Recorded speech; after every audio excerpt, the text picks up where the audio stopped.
is the 4th of July 2019, and I came to the allotment early and managed to get in an hour's watering before the pressure went on the hose pipe, so I'm happy about that.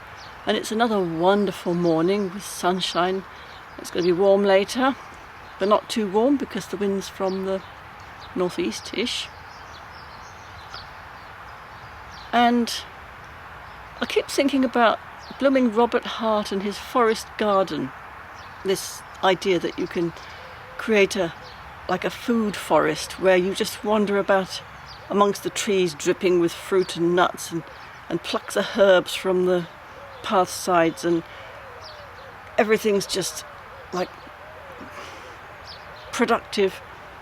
And I struggle with this idea because permaculture aficionados push this as the way to get the most out of the land, and constant supply of food, and what's the word they use? Abundance. In the UK, I don't feel that you can get abundance in that way. Maybe in the tropics, yes. In the hotter parts of Australia, where permaculture was first thought of.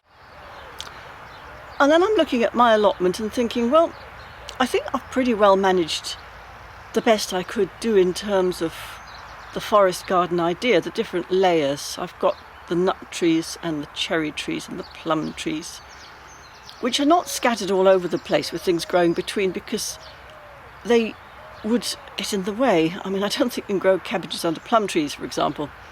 So they're at the edge, they're at the northern edge, to make it easier for the sunlight to come round and shine on the lower things. But there are lots of structures. There are taller things and shorter things, all intermingled, and it's quite pleasing to look around and see how they create a sort of a landscape, a food landscape. And abundant, yeah, it is kind of abundant, but I'm sharing it with all the little creatures that browse, that wander around and gnaw on things and nibble things. And I kind of have a policy of letting them do that as long as they leave me the majority, because after all, I put in the majority of the work, don't I?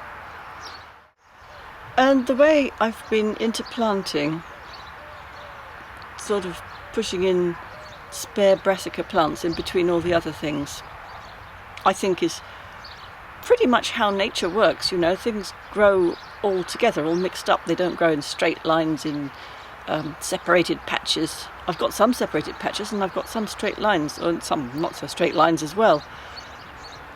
But it is really instructive to think that you can get away from those and do what nature does, and maybe things will be healthier as a result of that. And certainly the pests won't find it so easy to pick off a whole crop if it's intermingled with other crops. So that's my thinking this morning. And I also wanted to say, remember those shriveled up tomato plants that my kind neighbouring allotmenteer left on my patch, and I didn't come back for a day and they were all drying out, and I thought, all right, I'll throw them on the compost, they're no good. Well, I had second thoughts. It's looking a gift horse in the mouth, as it were. So I put them to soak in a pot of water for 24 hours, and I planted them out yesterday.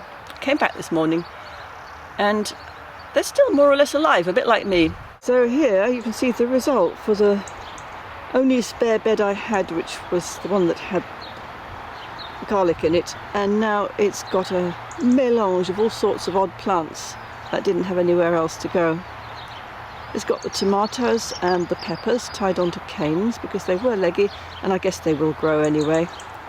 Don't want the wind to ravage them. And between those there's some celeriac and some chomped up brassicas, which are still growing actually, and they may come back. And I sort of think that maybe having all those other things planted around them will confuse the pigeons and they won't come back.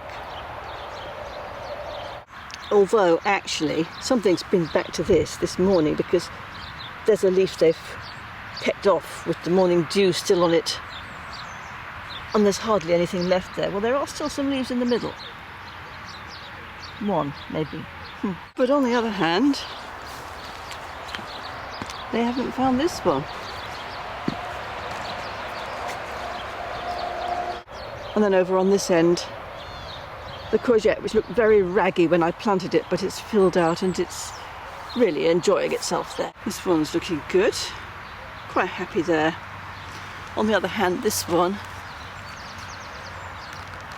well, the leaves are mostly turgid. There's just this flowering tip that's drooping, and I don't think that's going to come back, so I'm going to cut that off.